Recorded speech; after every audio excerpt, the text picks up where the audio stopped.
a temática da mesa de agora será a democratização das mídias. Para compor a mesa, gostaria de chamar o professor da casa, Eduardo May, professor coordenador da 16ª Semana de Relações Internacionais da Unesp. E também haverá 2 palestrantes. Primeiramente, o professor Gilberto Maringoni, membro do programa de pós-graduação em Ciências Humanas e Sociais do UFABC, doutor em História Social pela Faculdade de Filosofia, Letras e Ciências Humanas da Universidade de São Paulo, graduado pela Faculdade de Arquitetura e Urbanismo da USP e jornalista. Obrigada, professor. A outra palestrante é a jornalista Ana Cláudia Mielke, mestre em Ciência da Comunicação pela Escola de Comunicações e Artes da USP, com pós-graduação em História, Sociedade e Cultura pela PUC São Paulo. Foi graduada em Comunicação Social e Jornalismo pela Universidade Federal do Espírito Santo. Agradeço imensamente a presença de todos. Boa mesa.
Todas e a todos. É uma atividade da nossa 16ª Semana de Relações Internacionais. A nossa 5ª mesa redonda, cujo tema hoje é democratização da mídia. Com a participação do Gilberto Maringoni e da professora Ana Cláudia Mielke. Agradeço desde já em nome da faculdade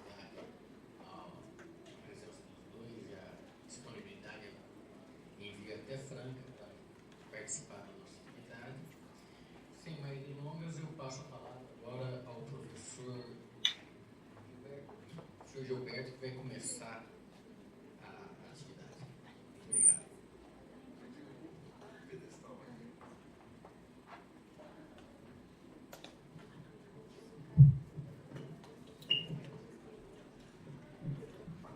Boa tarde a todas e todos, boa tarde, Eduardo, boa tarde, Ana Cláudia. Eu quero agradecer imensamente o convite ao pessoal da coordenação da 16ª Semana de Relações Internacionais, pessoal do centro acadêmico também, aos estudantes, porque fazer um encontro nesse período de corte profundo de verbas nas agências de fomento, em redução da pesquisa, em queima, que não é um incêndio só, mas é uma queima do mais importante museu histórico da América Latina, e nesse tempo terrível em que a gente vive sob o golpe, realizar uma semana, um evento como esse, é um tento, de fato, que deve ser saudado e aplaudido. É muito mais difícil fazer isso agora do que alguns anos atrás, o que mostra que a universidade tem uma vitalidade que não vai se perder, mesmo nessa condição adversa. A gente já enfrentou 2 ditaduras no século XX, e nós, eu digo nós, a universidade, a academia, com o seu espírito crítico, resistiu, e nós vamos resistir, e essa semana é uma prova disso. Em segundo lugar, entrando direto ao assunto, a gente não combinou, mas eu acho que a gente fala 15 a 20 minutos cada um, a gente parece que tem meia hora, a gente tem um tempo delimitado, que eu tenho que ir para o aeroporto, não sei como é que a gente equaciona, mas vamos lá nisso, eu não sei Eu posso falar até 8h20. Tá bom? Então, bom, primeiro é o seguinte, é muito importante que numa semana de relações internacionais o tema comunicação mereça, pelo menos que eu vi aqui, 2 mesas muito importantes. Uma que foi a mesa sobre as redes sociais, com a participação do Sérgio Amadeu, da Esther Solano, eu se tiver, e essa mesa sobre democratização da mídia, eu não sei se tem mais alguma, mas esse tema da comunicação entrou muito, mas muito recentemente mesmo, na pauta, no radar dos cursos, dos estudos de relações internacionais, nos estudos da diplomacia, no estudo do sistema mundo. Isso, quando eu digo recentemente, é de 5 anos para cá, que isso entra na academia com força. Embora existissem alguns trabalhos isolados, é que isso faz parte dos eventos, dos encontros da ABRE, em que isso faz parte dos cursos, começa a haver cadeiras dedicadas a esse tema em algumas universidades. E é muito importante porque as comunicações, as empresas de comunicação, o capital privado, monopolístico, oligopolístico nas comunicações são um fator central na disputa de poder, não só no plano nacional, mas no plano internacional.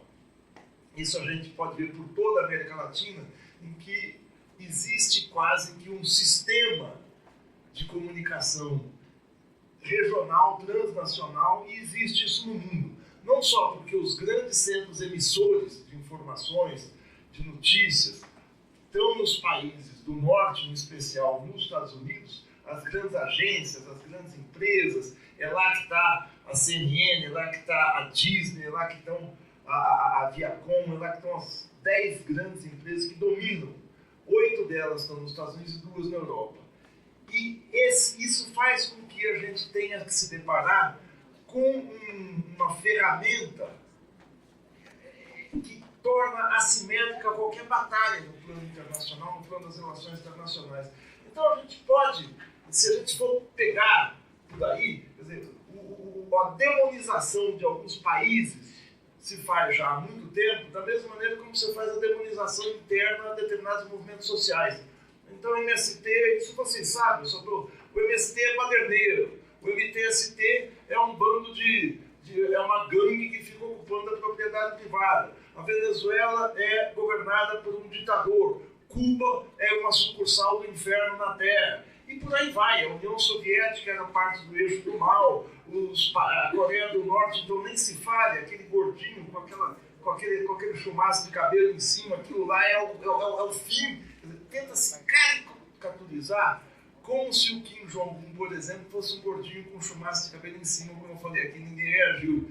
Ele não é um gordinho com chumaço de cabelo em cima. Ele é um sujeito que deu um nó na diplomacia americana, e quem dá um nó na diplomacia americana tem que ser desqualificado, escrachado pelo Departamento de Estado, até ser ridicularizado para não ser levado a sério. Quando, de repente, a diplomacia norte-coreana, independente do regime norte-coreano, não estou discutindo isso aqui, consegue dar um samba, consegue dar um checkmate na diplomacia americana, o Trump fica sem ação naquela rodada de negociações, aí começa a se levar a sério e vê-se que a imagem construída pelos meios de comunicação de forma alguma corresponde à realidade, porque nenhum país, nenhum dirigente de país é louco por princípio. Ele pode ser de direita, de esquerda, eu posso discordar dele, mas eu tenho que levar a sério. Ninguém chega ao comando de algo complexo como um governo de países. Um governo de países são coisas complicadas, sendo um acelerado, sendo um louco.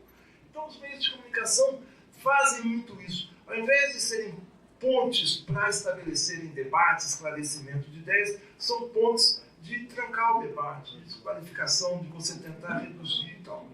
Agora, o fato disso, da gente estar discutindo isso numa mesa que fala em democratização da mídia, quando a gente fala em democratização da mídia, a gente logo pensa o seguinte: bom, para democratizar, eu preciso ter uma mídia diferente dessa aí. Eu preciso ter regras, preciso ter um sistema legal que ampare determinadas demandas da sociedade perante essas grandes empresas. Porque democratizar a mídia não quer dizer abrir o capital da Globo, não quer dizer abrir o capital da Disney, não quer dizer abrir o capital, fazer IPOs das grandes empresas, abertura de capital nas bolsas centrais. Quer dizer o seguinte: me dá a oportunidade de eu ter voz nesse sistema tão fechado, nesse sistema tão monopolizado.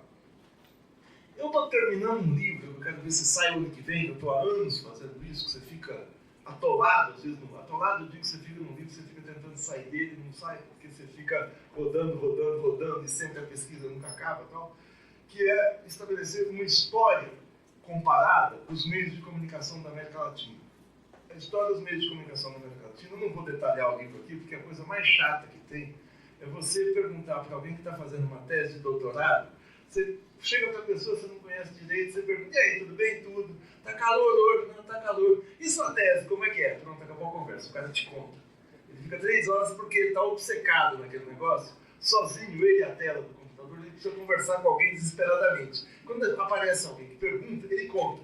Eu não vou fazer isso, eu vou poupar vocês, mas eu quero rapidamente dizer o seguinte. Se a gente examinar a história do meio de comunicação na América Latina, ela parece uma história muito sincronizada, porque ela obedece os ciclos políticos e econômicos do continente para e passo com a monopolização das empresas. Eu posso rapidamente dizer o seguinte, o começo da industrialização no nosso continente correspondeu na mídia à chegada da máquina rotativa. Foi a primeira máquina que realmente aumenta a produtividade dos trabalhadores do auto de impressão. Você passa, ao invés de imprimir 400, 500 jornais numa noite, você pode imprimir 10 mil, 100 mil, 200 mil, 1 milhão, como o The Times imprimia na Inglaterra na virada do século XIX para o século XX.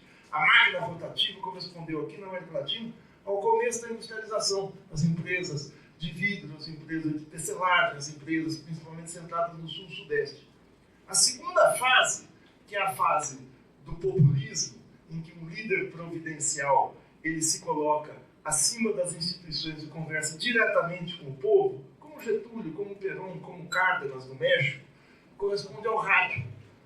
Todos esses presidentes, o Perón, o Getúlio e o Cárdenas e outros pela América Latina, fizeram um intenso uso do rádio como forma de propagar o poder.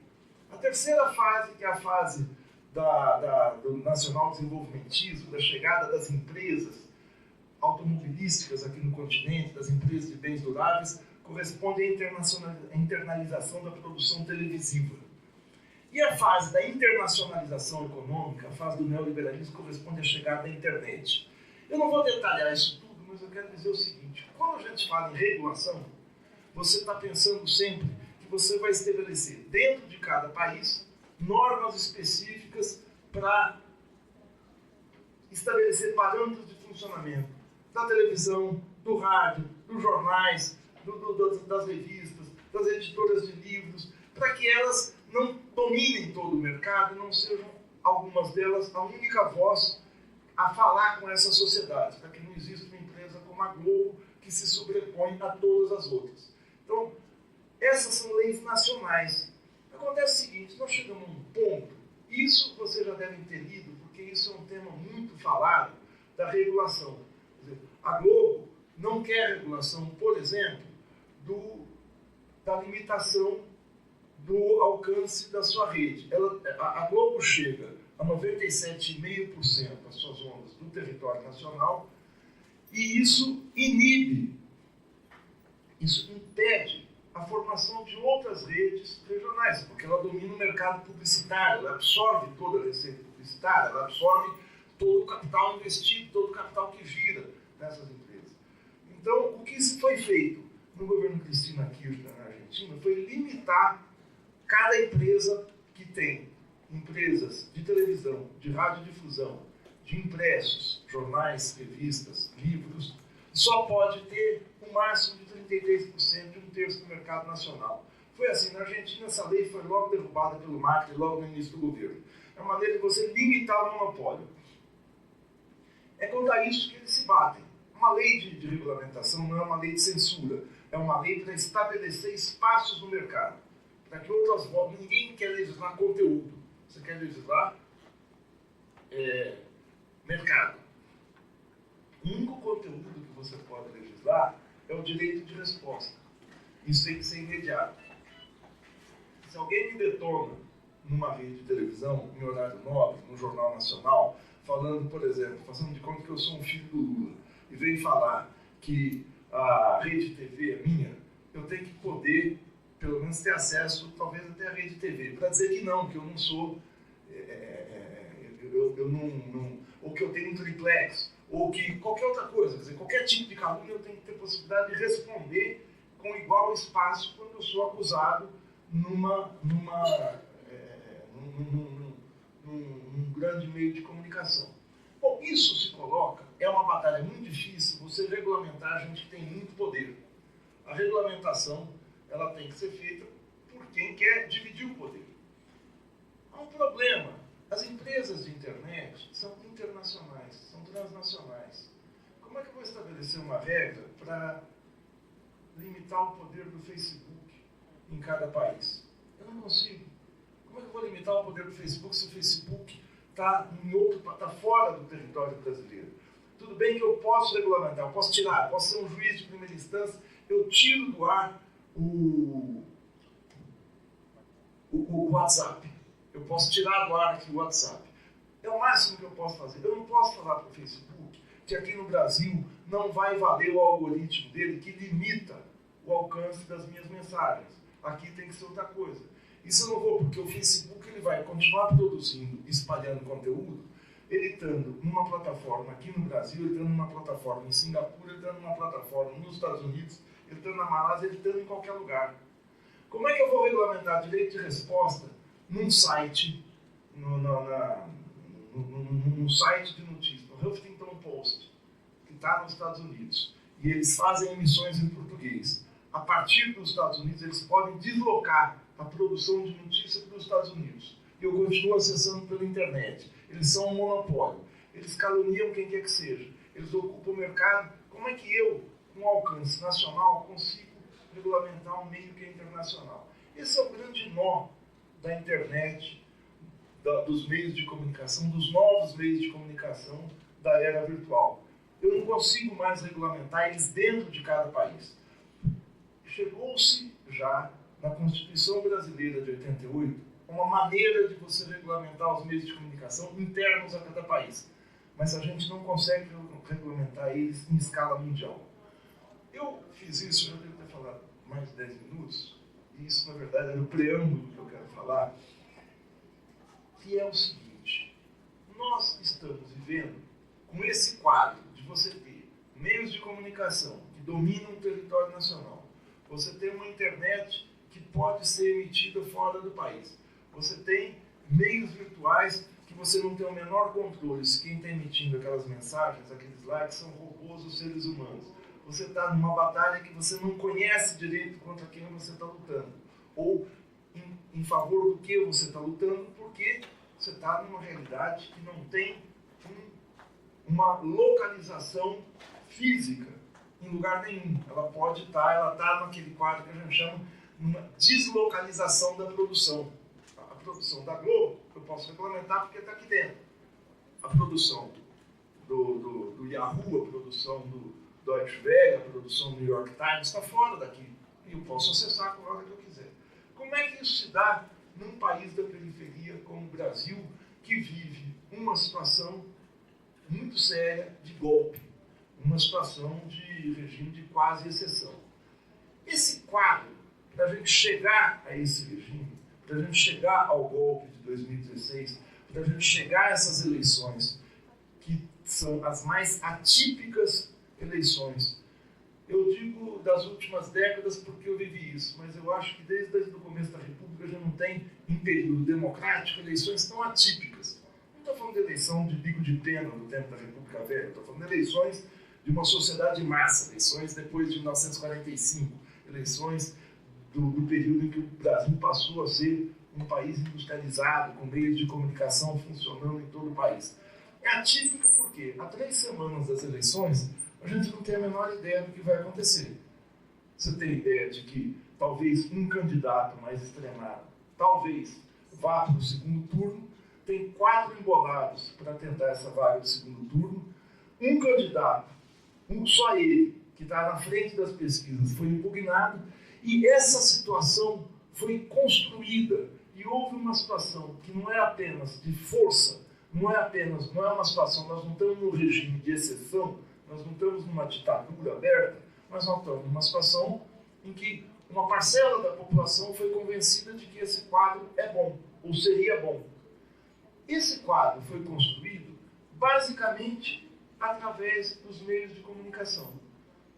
Esse quadro foi construído, essa bola já era cantada desde 2011 pelo Assange, no Wikileaks, como é que o Departamento de Estado americano, as redes de inteligência, a CIA, o NSA, lidavam com as informações e com a espionagem no interesse dos Estados Unidos, e tivemos a demonstração cabal disso com as denúncias do Edward Snowden, do NSA, de como a espionagem da CIA, o NSA é um braço da CIA, vasculhou vários países do mundo, vasculhou a vida de presidentes da República, vasculhou empresas pelo mundo, com amplíssimo destaque para a Petrobras.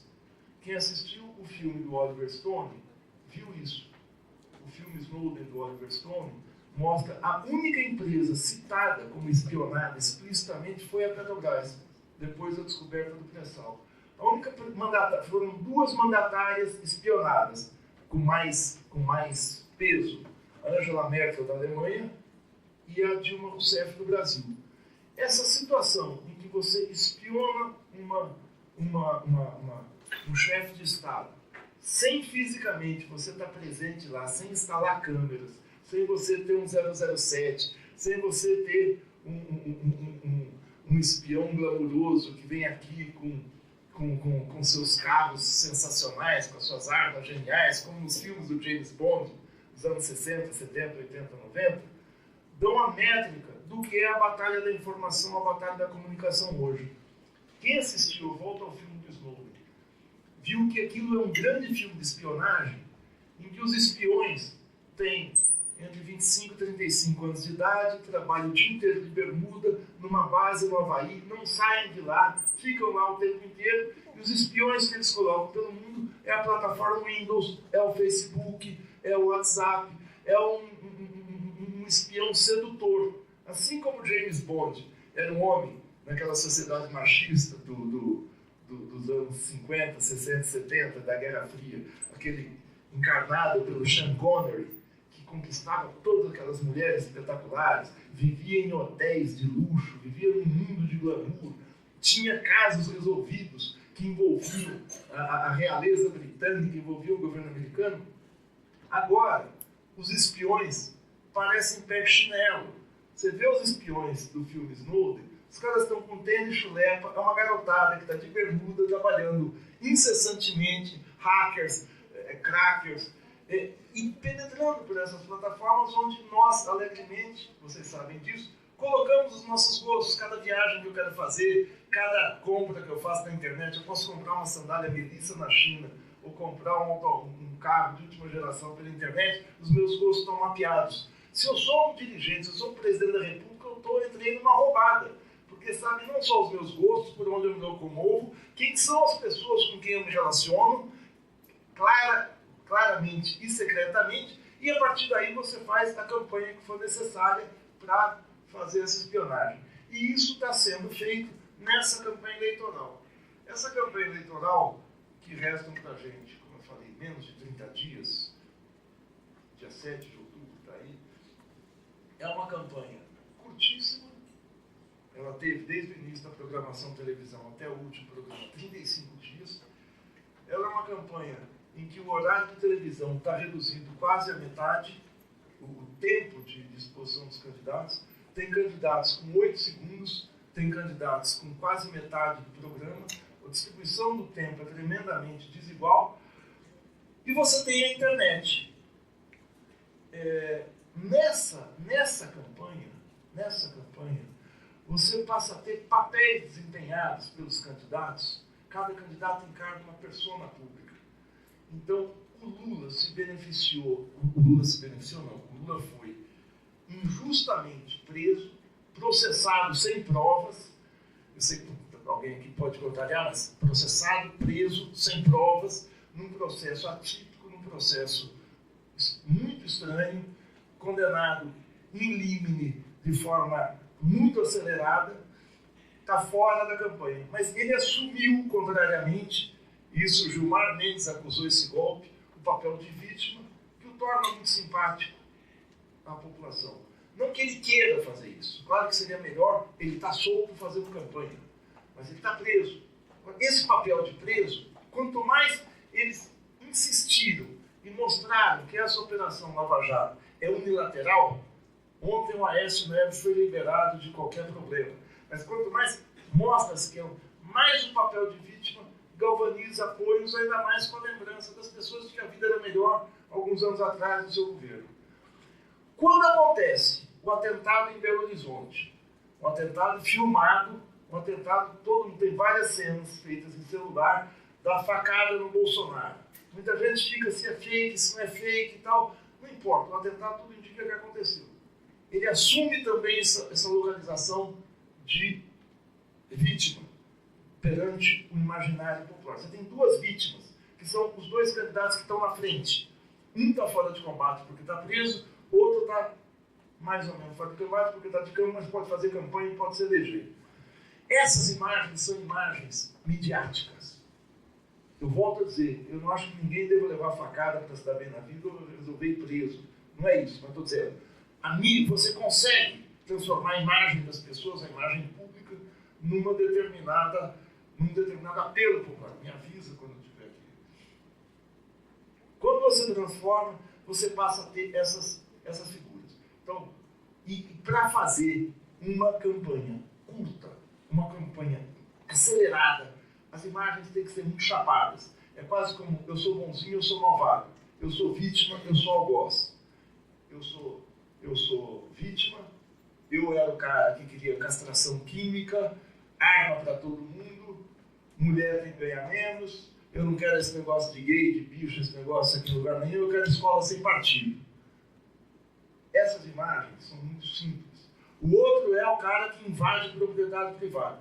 O outro é o gestor, é o governador austero, o governador que não deixa ninguém corromper no estado em que ele dirige.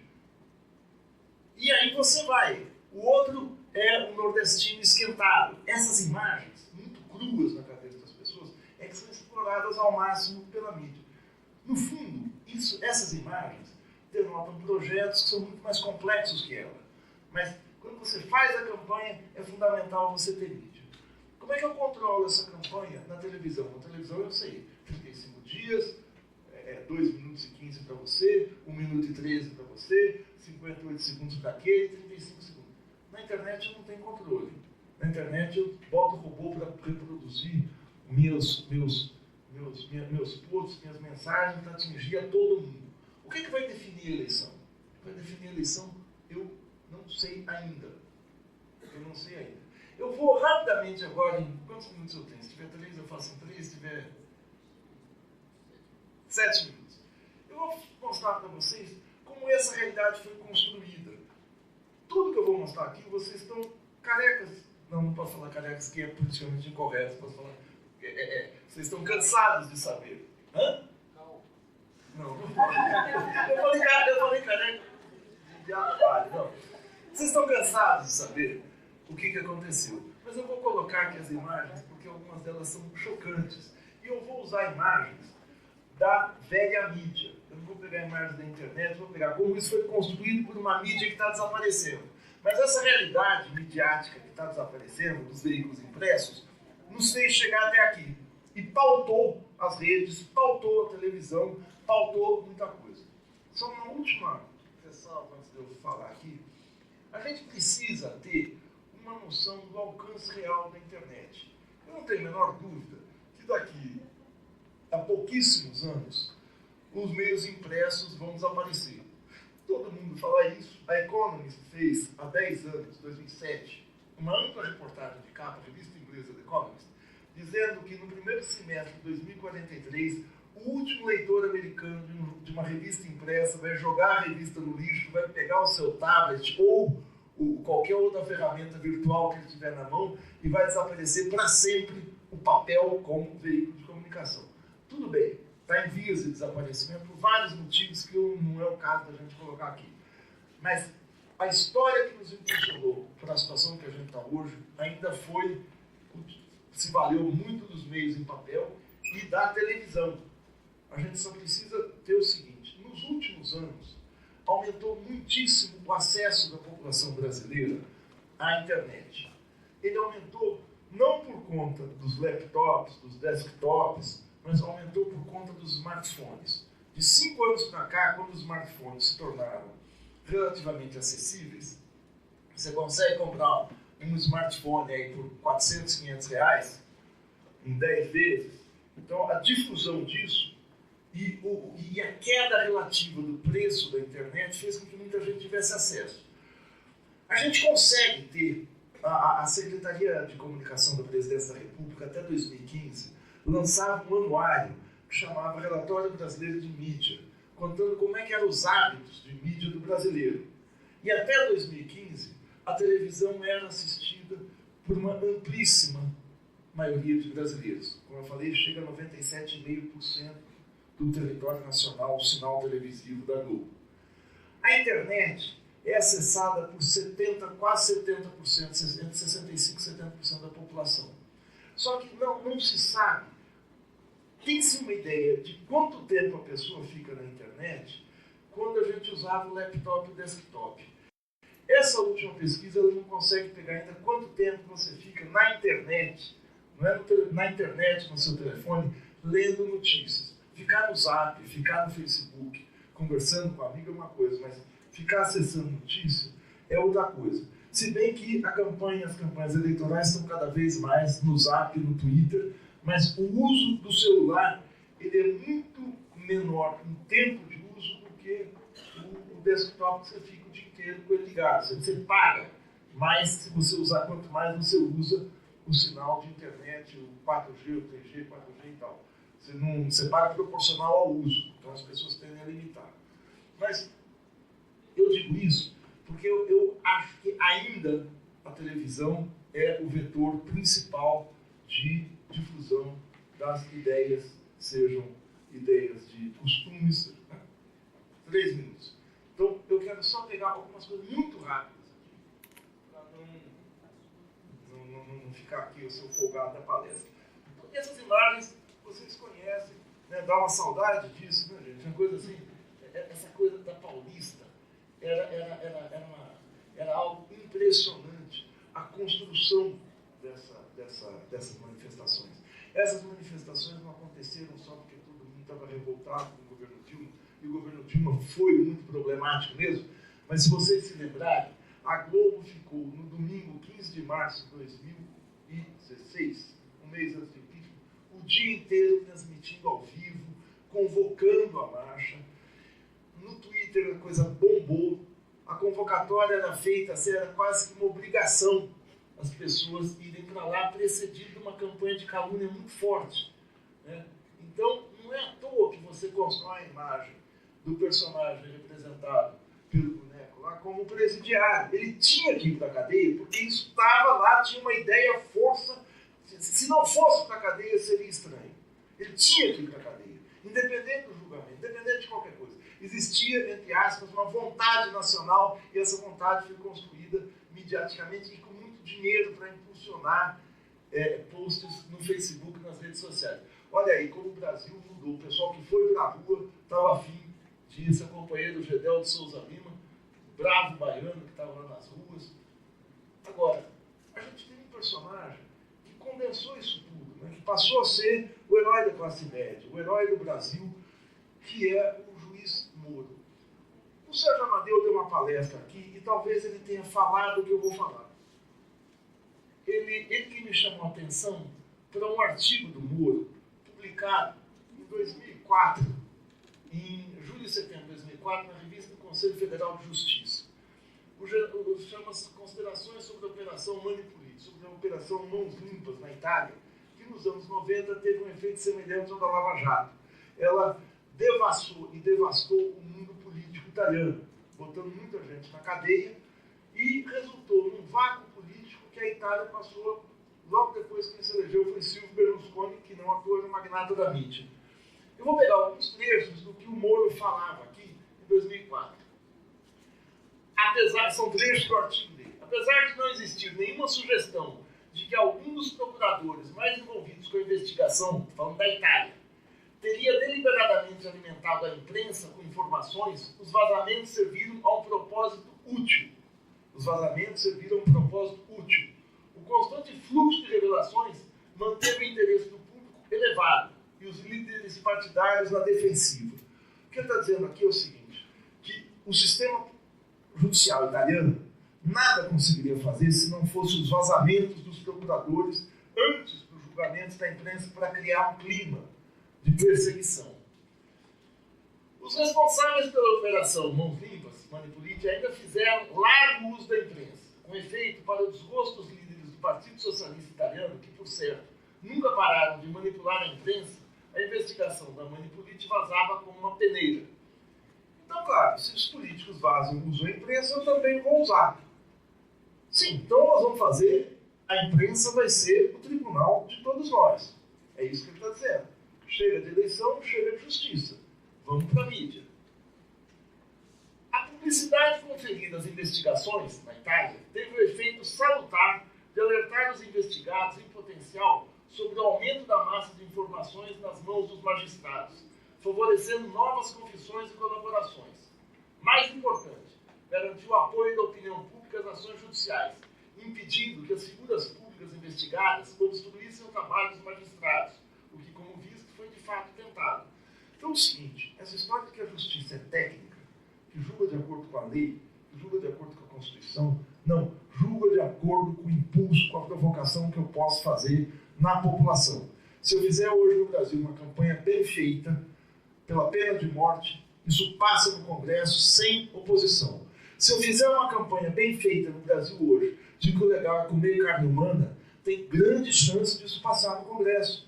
Porque se você consegue convencer que carne humana tem proteínas, tem não sei o quê, e tem gente que está morrendo mesmo, não tem problema, eu posso fazer uma elegia ao canibalismo sem problemas. Bom, eu vou rapidinho agora, em 1 minuto e meio que me resta, passar aqui algumas coisas seguintes. O que foi a revista Veja, que agora ainda bem está acabando. Não digo isso por causa dos profissionais que trabalham, não, porque eu sinto muita perda de emprego.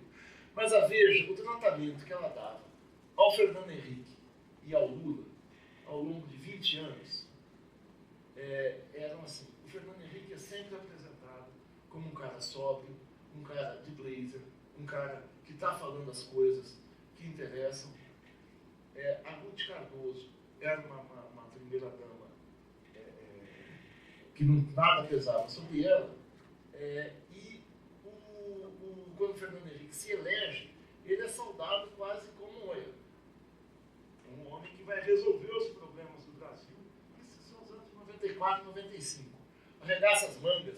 O Fernando Henrique, em 94, 95, no primeiro ano de governo, teve uma greve dos petroleiros do Brasil inteiro, em cima de um acordo salarial feito pelo governo anterior do Itamar Franco. O Fernando Henrique resolve não cumprir, e a Veja coloca, e o Fernando Henrique bota tanque nas refinarias, e eles botam o Fernando Henrique como um militar enérgico.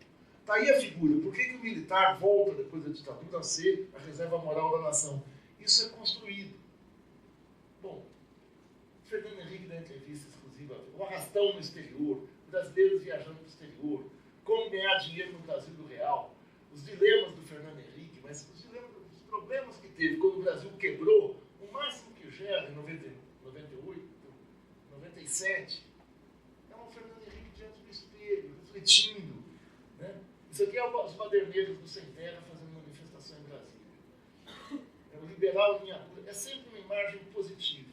Aí quando pega o João Pedro Stedley, dirigente do Movimento Sem Terra, já tinha inventado o Photoshop. Aí você está com vermelho na capa, e ele realmente fica à esquerda com raiva. Ele fica um negócio que você não quer nem pegar na capa da revista, você tem medo de levar uma dentada. Lula ainda no jogo, é uma capa neutra. Isso é eleições de 98, agora é guerra. Sim, Fernando Henrique. Bom, eu vou acelerar isso aqui. A tática da Baderna no MST, eu vou acelerar bastante para ver o seguinte: quando eles começam a falar dos radicais do PT, o triunfo histórico do Lula, e quando eles começam a detonar a política externa, se a política externa do Celso Amorim é coragem ou é estupidez, o vale tudo do PT, a crise do Zé Dirceu, mas vamos adiante. O PT deixou o Brasil mais burro, é uma capa imparcial, né? Uma capa não é editorializada, é uma capa... O homem-bomba, o Roberto Jefferson denunciando o mensalão, a queda, o Lula em 2005, 13 anos atrás, a Veja já estava demolindo a imagem do Lula. Ele sabia, mensalão, quando e como o Lula foi alertado. Então você começa a construir uma imagem, eu vou acelerar, anos depois, 2006, 8 anos depois de deixar o poder, o Fernando Henrique, ele explica o Brasil, ele é o homem que nos vai nos... É o sábio, né? Esse homem é um fenômeno. O bando dos 40, o PT, isso aqui não sei se está dando para você ver aí, é o Lula com o traseiro, com um chute no traseiro, ataque a Petrobras, essa doeu. Essa Veja é de maio de 2006. O Lula, com a presidência cega o Lula. O pobre pode decidir a eleição. A pobre, a negra, a nordestina, que coisa, né? Nós, brancos do sul, da universidade, aqui da Unesco, somos nós que vamos decidir a eleição. É essa gentalha, é isso que eles estão querendo dizer. É essa gente que vai decidir a eleição. Então você tem o filho do Lula aqui, o Ronaldinho do Lula, a última, aí ele se elege. Aí ele se elege, é a última chance. Se elegeu, mas calma lá. Né? E desqualificando a política externa, mas vamos ao Serra meio aqui, que era o candidato de 2010, eu votaria nele. Ele é super fofo. Olha lá, o povo no poder, a estrela do PT como um povo, a estrela do PT, o mineirinho que a gente nossa. A Dilma com duas caras, tem os dois candidatos. A Dilma falando que é contra o aborto, que é a favor do aborto. Mas o mineirinho não tem problema. O mineirinho é só você apertar que ele está eleito. Olha aí como é que se retrata. Lembra do Fernando Henrique de blazer, nunca de maneira desqualificada. Aí é barrigão, né? Cadeado de coco, isso aí sai lá da presidência, mas a presidência não sai dele. Imparcial, a vez dele. O Brasil pensou. Não, gente. O Temer, olha, além do Botox, deram uma photoshopada. O diário de FHC volta, 2015. Olha aqui. Olha lá, os ex-presidentes, como é que você trata? Gente, esse cara tem que ser preso, não pode. Esse tem que estar solto, esse tem que ser venerado, esse tem que ser preso. Olha lá. Olha aí. Agora, o que eles não conseguiram fazer, e eu vou... Aqui foi no impeachment. Foi quando o Lula foi preso. Edição especial culpado. Foi o seguinte, o Lula foi preso, e aqui eu vou terminar mesmo, de verdade.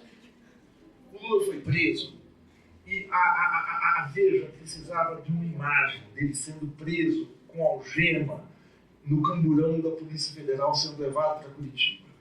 A ordem do Moro de prisão se deu logo que na quinta-feira, no começo de abril, o TRF4 estabeleceu a prisão do Lula. O Moro se estabeleceu a condenação. No começo da manhã, à 1h o Moro deu, 28 horas, o Lula se entregar na sexta-feira, no dia seguinte, até às 17 horas.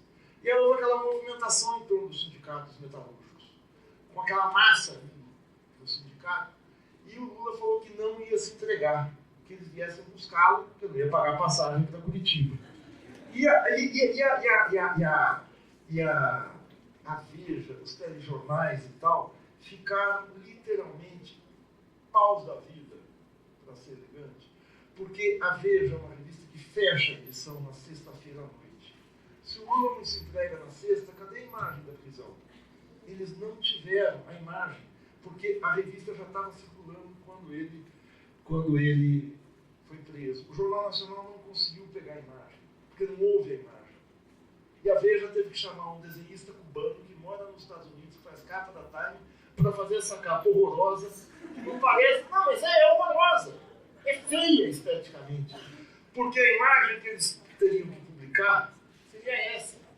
está aqui, não sei se tem, que é o Lula no cercado de gente. Cercado de gente. Eu fiz uma charge naquele dia, que era, eu arrisco também o desenho, que era essa aqui, em frente ao sindicato, aquela massa de pessoas, e um destacamento da polícia, da tropa de choque, falando: Lula, você está cercado, como se você estivesse cercado pela PM, pela tropa de choque.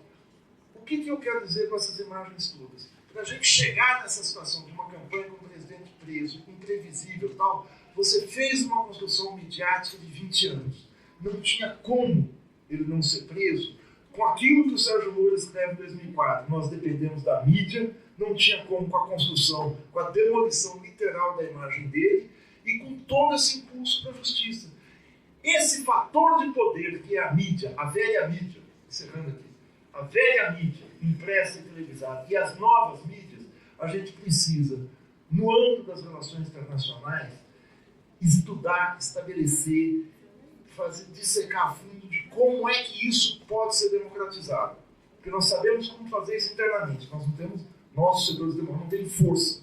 Mas no plano externo nós temos um nó, que é essas empresas são transnacionais e nos submetem a leis nacionais.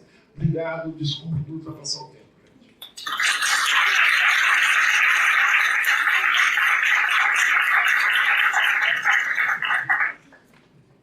Muito obrigado. O professor Gilberto estava tão entusiasmado que eu não quis cortar a palavra dele. Agora, a professora Ana Cláudia vai ter também os meus 41 minutos para... Aqui tem direito de resposta também.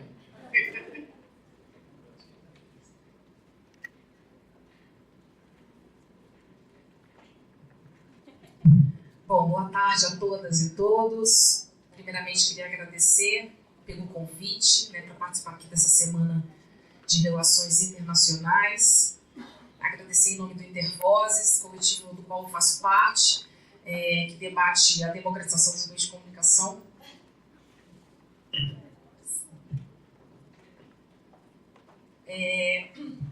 Cumprimentar aqui a mesa, os professores que estão aqui dividindo comigo, Eduardo, Gilberto Maringoni, que a gente já se conhece já de muito tempo, de outros carnavais aí da militância pela democratização da comunicação.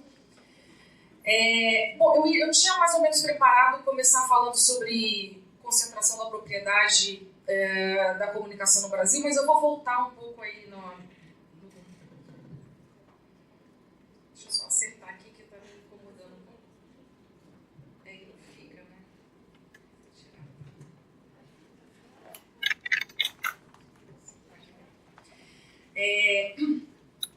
Vou começar então por onde o Maringoni parou, que é justamente sobre como que os meios de comunicação do jornalismo impresso, das revistas semanais, porque eu vou focar mais a minha fala na televisão, na radiodifusão. Então, assim, vou começar falando de onde ele parou, que é desses últimos 3 anos, na conjuntura política nacional. Acho que vou usar exemplos desses últimos 3 anos, porque embora eles não sejam necessariamente novos, para quem já atua, já acompanha o tema da democratização dos meios há mais tempo, acredito que vocês vão ter aí mais condições de enxergar isso que eu estou trazendo, porque vocês acompanharam esse processo aí dos últimos 3 anos. E uma das coisas que a gente tem visto e formulado a respeito do que aconteceu no Brasil nos últimos 3 anos é que a mídia brasileira, e aí não só a imprensa, mas a mídia de um modo geral, o conglomerado midiático brasileiro, ele passou de um aspecto de criminalização dos movimentos sociais, que já vinha ocorrendo, que ocorre no Brasil desde que os meios se formaram em grandes conglomerados nos anos 70, para mobilizadores das pautas sociais. E essa virada a gente percebe bastante após o ano de 2013. Primeiro com as jornadas de junho de 2013, quando a gente tem aí o movimento Passe Livre, que vai para as ruas das cidades de São Paulo, Rio de Janeiro, Minas Gerais, E aqui em São Paulo você tem o movimento da imprensa mais tradicional, que faz um giro aí de mobilização da sociedade para que a sociedade também, para além dos movimentos de esquerda e do movimento Passe Livre, passem a ocupar as ruas defendendo algumas pautas, algumas delas até progressistas, como saúde e educação, menos dinheiro para a Copa do Mundo, né, e mais dinheiro para recursos de serviços públicos, mas outras bastante desconhecidas da realidade daqueles que iniciaram esse movimento lá em 2013. Então a gente consegue ver, e o Intervoz fez um mapeamento da cobertura dos jornais durante esse processo, uma virada, né, da cobertura da imprensa a partir do dia 20 de junho, né, que é quando eles começam, eles abrem mão de fazer a criminalização de quem estava nas ruas diretamente para mobilizar um outro setor para ir para as ruas também. E ao mobilizar esse outro setor para ir para as ruas, eles começam a diferenciar os dois setores, ou os dois grandes grupos que estavam nas ruas naquele período. Ou seja, os que eram as pessoas sérias brasileiras que queriam lutar para a melhoria das suas vidas. E é interessante porque tem um Globo Repórter que é só sobre isso, quem são os jovens que estão indo para as ruas protestar. Se vocês quiserem recuperar do ano de 2013, acho que é super importante. E começam a taxar os demais que já estavam nas ruas há mais tempo e que estavam um pouco mais radicalizados como baderneiros, né? Então você tem aí uma intensa, né, construção da identidade dos movimentos mais de esquerda, dos movimentos sociais mais à esquerda, como baderneiros. E essa proposta de mobilização da mídia enquanto mobilizadora social, ela volta a acontecer no ano de 2015.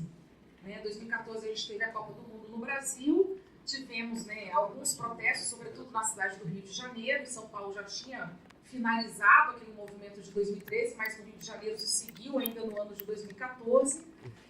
Em 2015, logo quando a presidenta Dilma assume, né, a presidência da República, você já tem no dia 15 de março daquele ano, que é o 15M, né, eles quiseram imitar um movimento espanhol e apelidam esse dia de 15M, uma grande mobilização da sociedade para questionar o governo da Dilma Rousseff. Então, tinha ali 3 meses apenas do segundo mandato dela, né, quando esse 15M aconteceu. E é interessante que os jornais televisivos, em especial a TV Globo, o jornalismo da TV Globo, eles não se restringiram a fazer a cobertura final dos atos. O que você teve naquele domingo 15 de março, foi uma verdadeira mobilização para que as pessoas estivessem nas ruas. A cobertura que eles fizeram, ela foi quase no nível do que é feito nos carnavais. Né? Você coloca um jornalista em cada praça, né, em cada cidade, em cada praça de imprensa, em cada cidade brasileira, e eles entram com flashes ao vivo durante toda a programação, trazendo informações das ruas e dizendo por que a população está indo para as ruas naquele dia.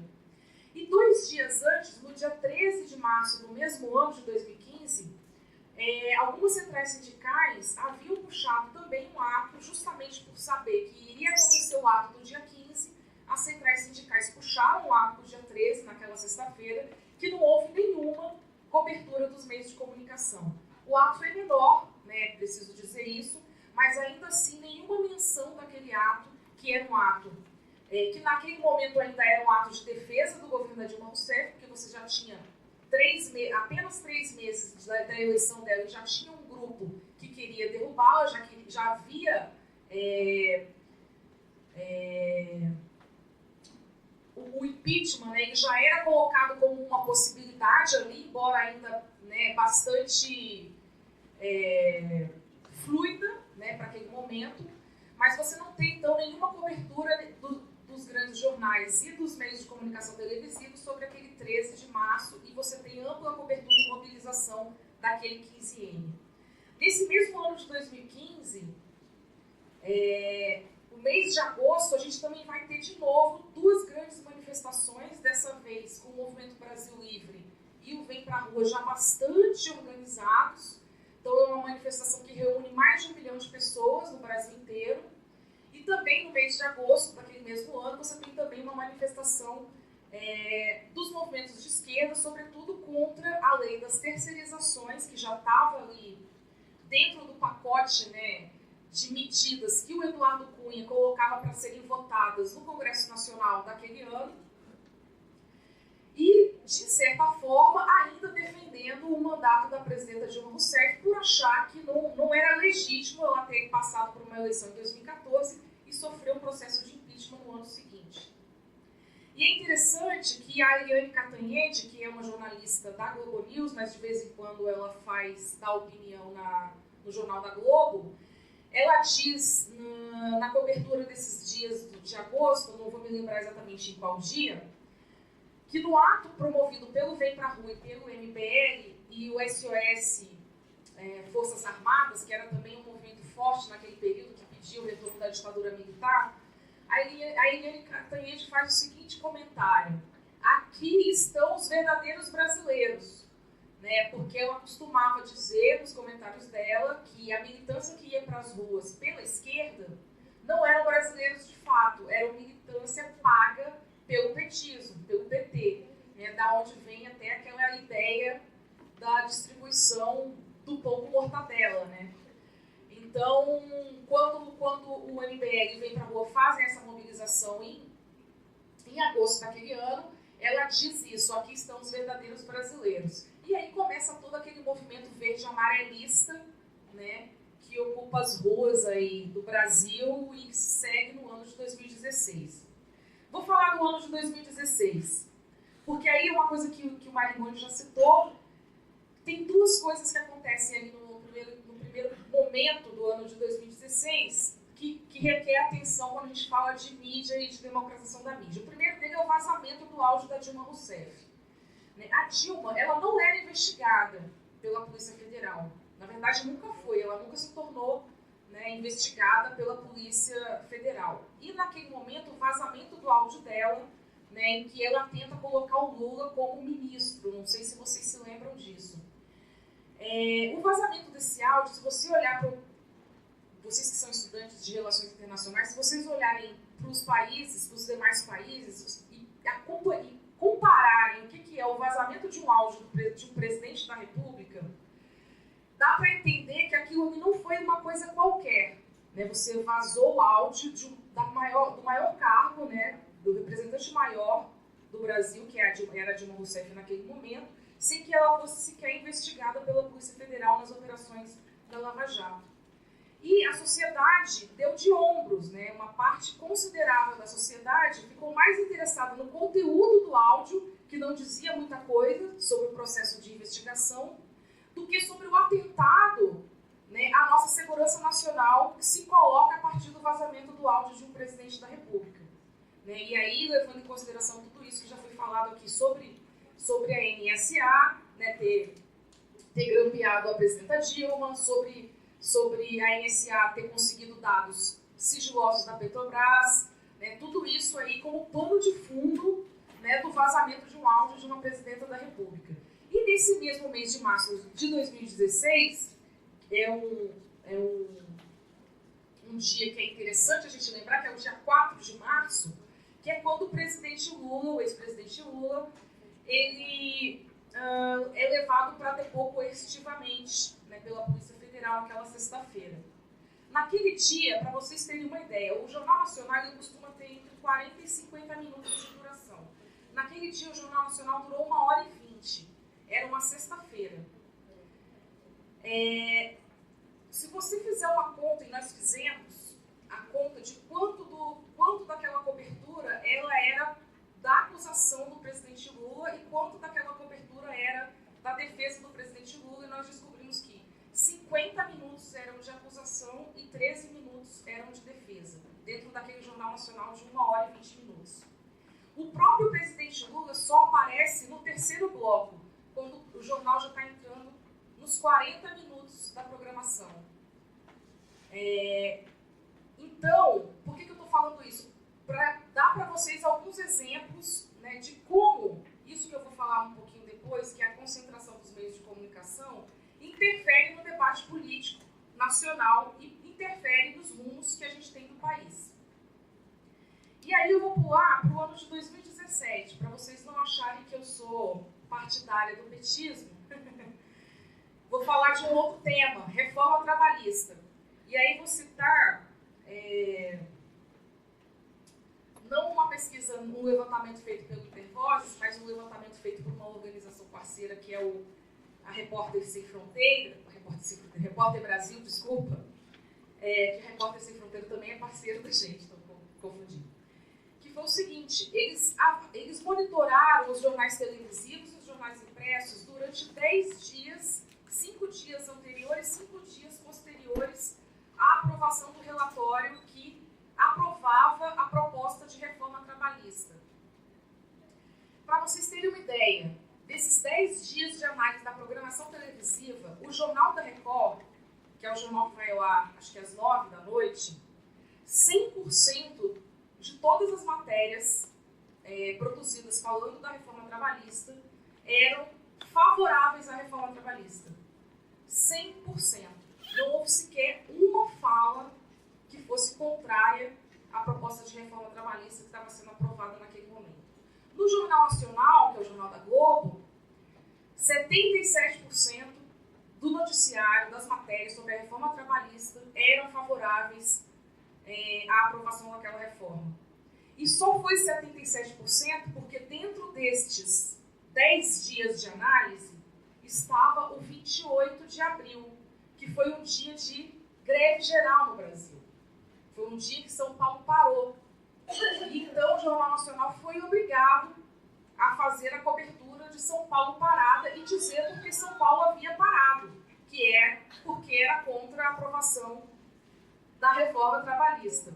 E só por conta disso o Jornal Nacional, então, tem 77%, porque não há fontes, por exemplo, que defendam, que apareçam no jornal durante esses dias falando os problemas da reforma trabalhista. Não há nenhuma fonte, inclusive nem as centrais sindicais que fazem a greve geral do dia 28 são escutadas, né? Bom, por que eu estou falando tudo isso? Teria uma série de outros exemplos para trazer, mas eu vou já pular para uma segunda parte, que é justamente para falar da democratização dos meios de comunicação. Quando a gente está falando de radiodifusão, né, de televisão e rádio, a gente está falando de um serviço que ele é público, porém prestado por empresas privadas. Por que ele é público? A gente considera este um serviço público. Porque as concessões elas são garantidas por meio de processos, ou deveriam ser, por meio de processos licitatórios. Por quê? As ondas de rádio e televisão, elas são da União, né? Elas passam por cima das nossas cabeças, elas são espectros eletromagnéticos, né? Então ela sai de uma antena retransmissora até chegar na sua casa. E o uso dessas ondas, elas pertencem à União. Então o uso dessas ondas é regulado pelo Estado brasileiro, certo? Quem faz a regulação disso chama Anatel, Agência Nacional de Telecomunicações. A gente tem uma lei, que é o Código Brasileiro de Telecomunicações, que é de 62, que regula isso. E ele diz o seguinte, que as empresas privadas podem fazer uso destas ondas por um determinado período. No caso da TV, 15 anos, no caso do rádio, 10 anos. E que, quando o período de concessão termina, em tese, num país republicano e democrático, você deveria abrir novos processos licitatórios para que outras empresas privadas, comerciais, que quisessem operar o serviço público, participassem desse processo licitatório para ofertar esse serviço nos próximos 15 anos ou 10 anos, no caso do rádio. Isso nunca aconteceu no Brasil. Então, todas as nossas concessões de rádio e televisão, elas são renovadas automaticamente, né, a cada 15 ou 10 anos. E os mesmos grupos, fortalecidos pelo processo da ditadura militar nos anos 60, que que aí tem a ver com aquilo que o Gilberto Marigoni falou, da estrutura dos meios de comunicação na América Latina. Então você tem a televisão sendo fortalecida nos países que viviam sob ditaduras militares, porque havia um processo de tentativa de construir uma identidade nacional e uma unidade nacional em torno do projeto da ditadura militar. Então as emissoras de TV elas são fortalecidas nesse processo. E desde então, os mesmos grupos econômicos que lá atrás, né, foram autorizados, concessionários, a utilizar as ondas para nos ofertar esse serviço, elas permanecem, né, se auto-renovando a cada 15, a cada 10 anos. E a gente está falando aí de cerca de 6 ou 7 grupos que controlam basicamente toda a radiodifusão comercial no Brasil. Né? Que aí tem a radiodifusão pública e também tem a radiodifusão comunitária e também tem a educativa e universitária. Mas a comercial, essa que chega como TV aberta nas nossas casas, né, você tem pouquíssimos grupos econômicos que detêm aí o monopólio, né, desta comunicação.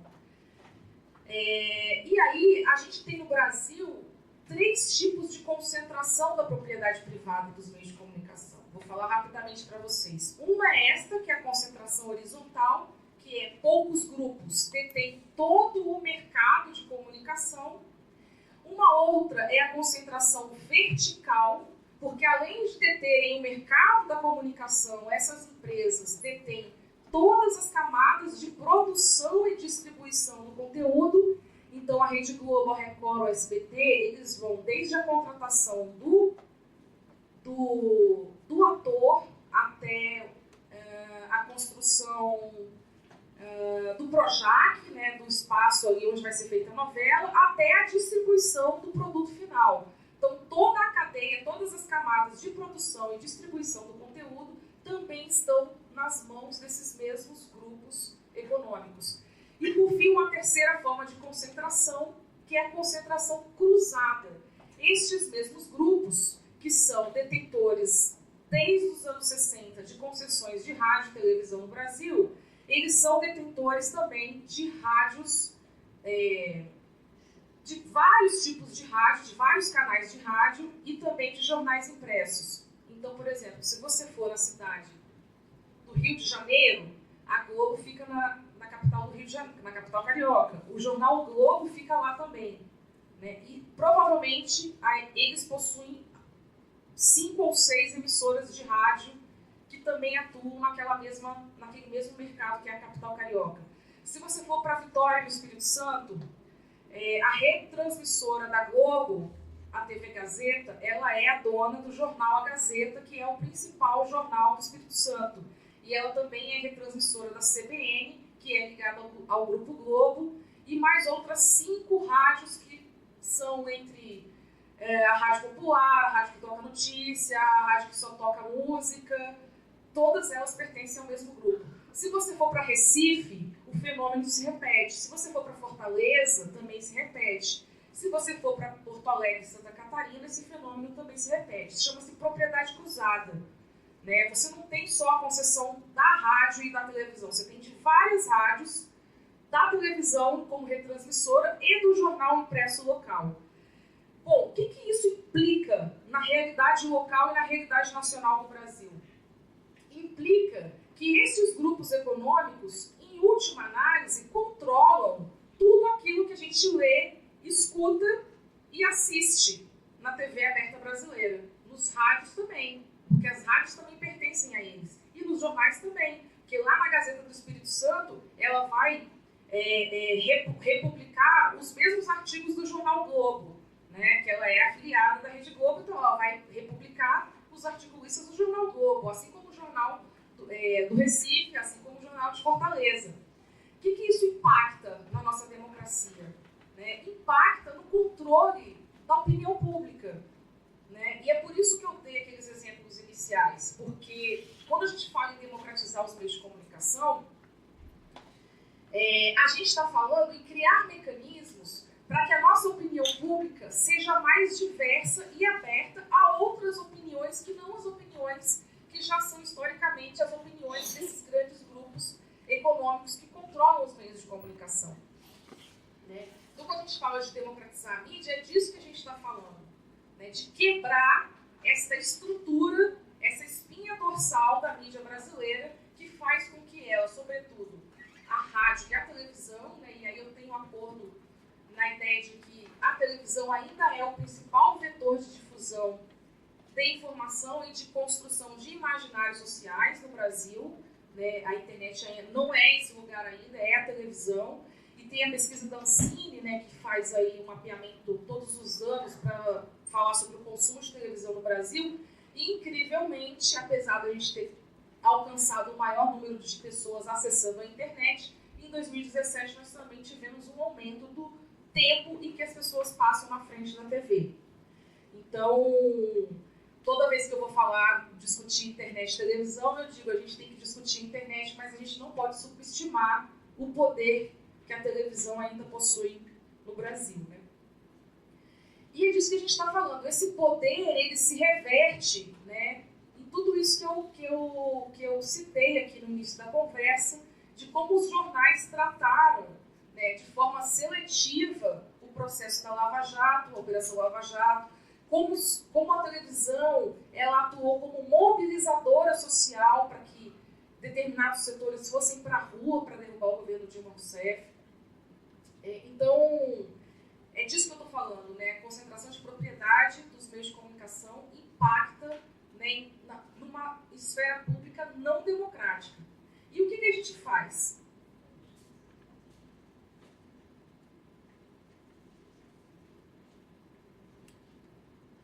Bom, nós, né, militantes, ativistas dos meios da democratização dos meios de comunicação, a gente trava uma luta no sentido de regular os meios de comunicação. Então, regulação dos meios de comunicação. Nós temos regulação? Temos, mas ela é de 62 e ela é absolutamente ultrapassada e falha para o ano de 2018. Primeiro porque, lá em 62, a regulação ela era da radiodifusão, rádio e TV e das telecomunicações, que era o sistema de telefonia. Em 97, com a privatização do setor de telecomunicações, você tem uma nova lei criada, que é a Lei Geral de Telecomunicações, e o Código Brasileiro de Telecomunicações, lá de 62, ele fica só por conta da radiodifusão, mas na verdade ele fica abandonado, ninguém mais olha para ele. A nossa Constituição, ela traz, de 88, portanto, depois do Código, ela traz alguns princípios que são basilares para esse debate da regulação dos meios de comunicação no Brasil.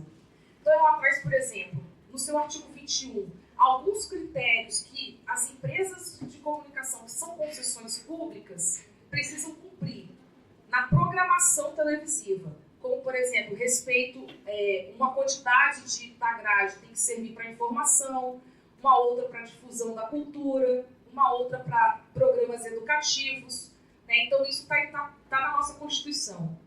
A nossa Constituição ela também diz, no artigo 223, que o Sistema Brasileiro de Comunicação, isso que a gente chama de Sistema Brasileiro de Comunicação, não pode ser dominado majoritariamente por empresas comerciais, que a gente tem que ter uma coisa que lá na Constituição é prevista como complementaridade do sistema. Então a gente tem que ter uma parte do sistema público, uma parte do sistema comercial e uma parte do sistema estatal. Por quê? Porque deixar que toda a comunicação produzida no país seja produzida por emissoras comerciais que visam o lucro, ou seja, a audiência, significa colocar a programação das emissoras refém desta audiência, refém deste lucro gerado pela audiência. O que a comunicação pública, né, necessariamente não se constrói assim, não se constitui assim, né? Outra coisa que a nossa Constituição traz, a necessidade da gente regionalizar a comunicação. Por quê? Porque nós vivemos um país de dimensões continentais e não dá mais para tudo aquilo que a gente assiste e ouve no Brasil ter um sotaque carioca, ser gravado no Leblon, né? Então, a regionalização dos meios de comunicação, da programação televisiva, também é um princípio que está colocado lá na nossa Constituição e que a gente não conseguiu até hoje, apesar de existir um projeto de lei que fale sobre isso, regulamentar. Então, o que é regular os meios de comunicação hoje no Brasil? Seria produzir uma nova legislação, um novo marco normativo, né, que seja referenciado na Constituição de 88. Ou seja, aquele Código Brasileiro lá de 62, ele precisa ser abandonado e a gente fazer um novo marco normativo referenciado na Constituição, porque a Constituição ela é mais avançada do que o Código de 62, do ponto de vista de direitos e deveres, né? Então é isso que a gente precisa hoje no Brasil. E essa regulação dos meios de comunicação, ela precisa atender 3 aspectos. E isso não é uma invenção nossa, isso é o que a gente tem visto dentro dos processos de regulação internacional. Em outros países, como Alemanha, Canadá, França, Inglaterra, Estados Unidos, embora um pouco menos, mas também, que você tem que ter o tripé da regulação. A regulação ela precisa atender a 3 frentes. A primeira, que é a regulação técnica, que é essa que nós já temos no Brasil. A Anatel cumpre, né, razoavelmente bem esse papel, que é de regular o espectro eletromagnético e a distribuição da programação via ondas, então ela fiscaliza isso. Mas o segundo aspecto seria uma regulação econômica dos meios de comunicação, que é justamente para evitar aqueles 3 tipos de concentração que eu falei anteriormente: a concentração do mercado, que é a horizontal, a concentração vertical, que é de todas as camadas de produção e distribuição, e a concentração cruzada, da propriedade cruzada. Nos Estados Unidos, por exemplo, embora eles tenham flexibilizado isso em 2009, eles têm regras para proibir a concentração da propriedade cruzada. Então, emissoras que estão até o 4º lugar na audiência não podem ter no mesmo mercado onde elas atuam com o canal um jornal ou uma revista impressa. Né? Então, se ela tiver até o 4º lugar em audiência, ela não pode ter um jornal ou uma revista impressa. Por quê? Porque nos Estados Unidos, liberais que são, mas eles acreditam que é importante você ter liberalismo de mercado, né? Você precisa ter concorrência entre os produtores de comunicação. Nem isso a gente conseguiu desenvolver no Brasil até os dias atuais. Aliás, tem isso e vou dizer mais. Tem um problema que é, hoje, em pleno 2018, a gente ainda tem políticos que são concessionários de rádio e televisão, mesmo sendo vedado pela Constituição no seu artigo 54.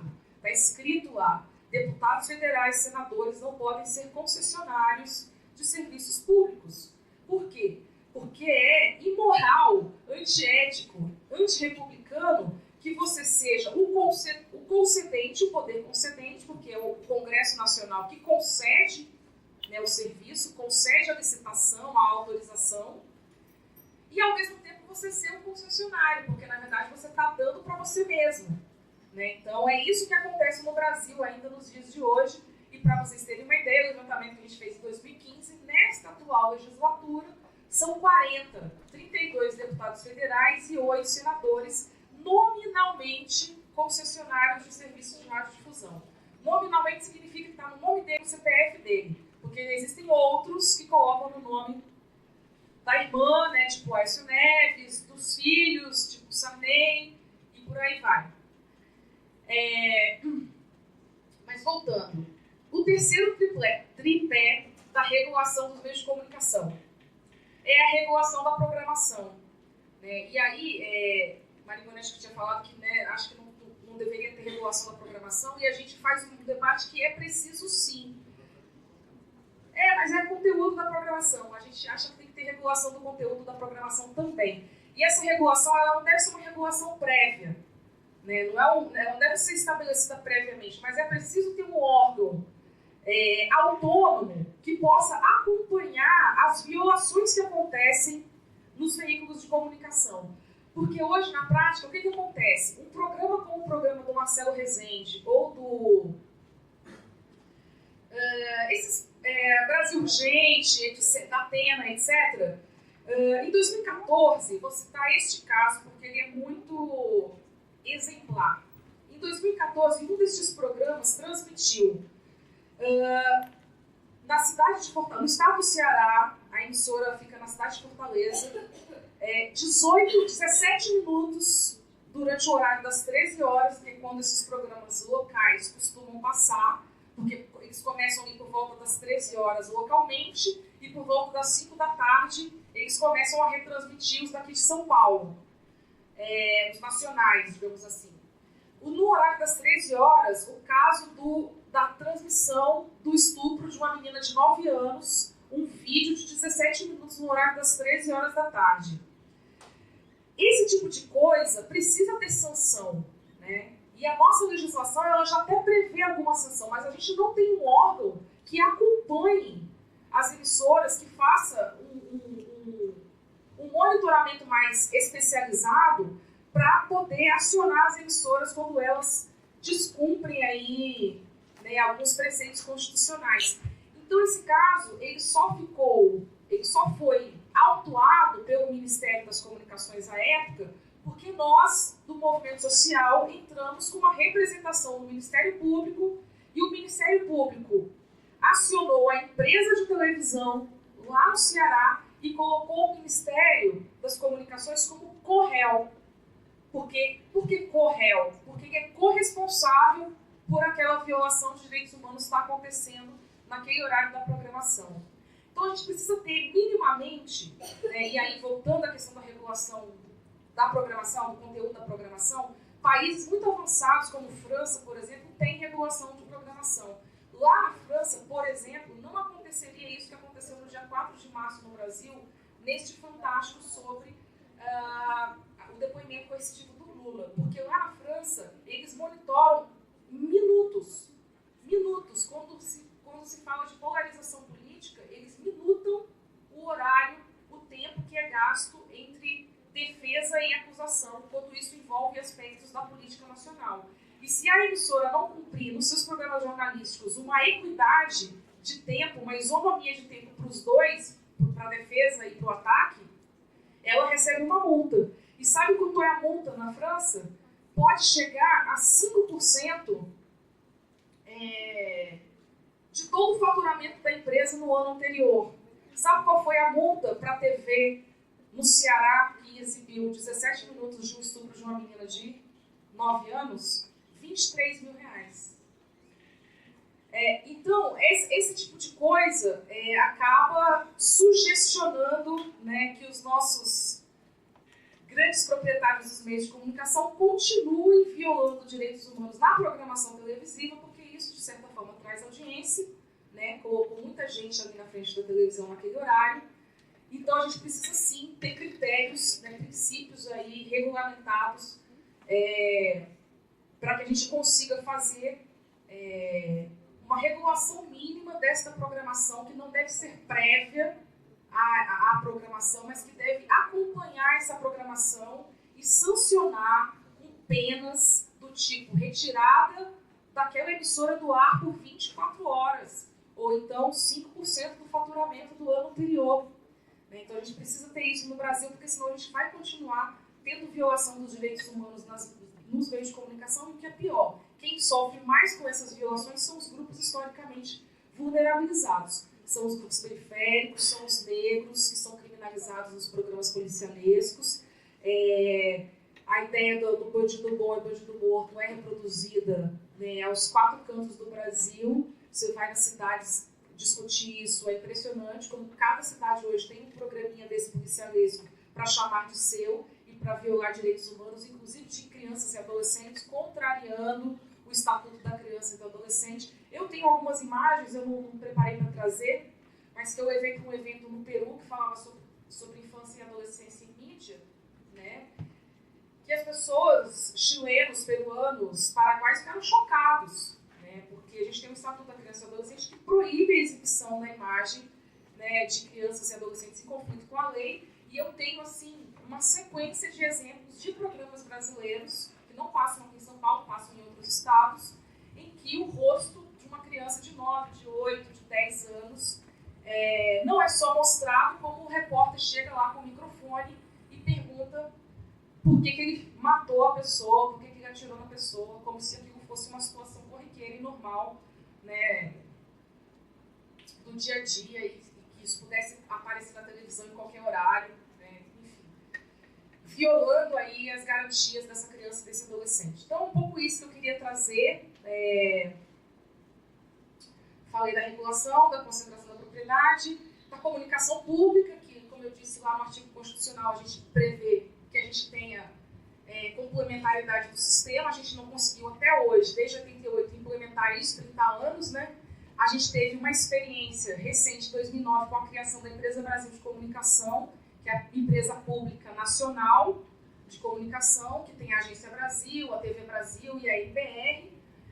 Mas, depois do golpe de 2016, né, um dos primeiros atos, talvez o primeiro ato do presidente Michel Temer, em agosto de 2016, quando ele assumiu a presidência, definitivamente, foi editar uma medida provisória que alterou a lei que criou a Empresa Brasil de Comunicação. E, ao alterar essa lei, uma das coisas que ele fez foi extinguir o Conselho Curador, que era o Conselho Participativo, com representantes da sociedade civil na gestão da programação da Empresa Brasil de Comunicação. Então, para vocês verem aí aonde nós fomos parar, né? A gente acabou de ter uma pequena experiência de construção de comunicação pública e ela já foi, digamos assim, desmontada nos últimos 2 anos por ação aí do governo do Michel Temer. Então, um pouco isso, aí eu fico aberta aí para as perguntas e comentários e contribuições. Obrigada.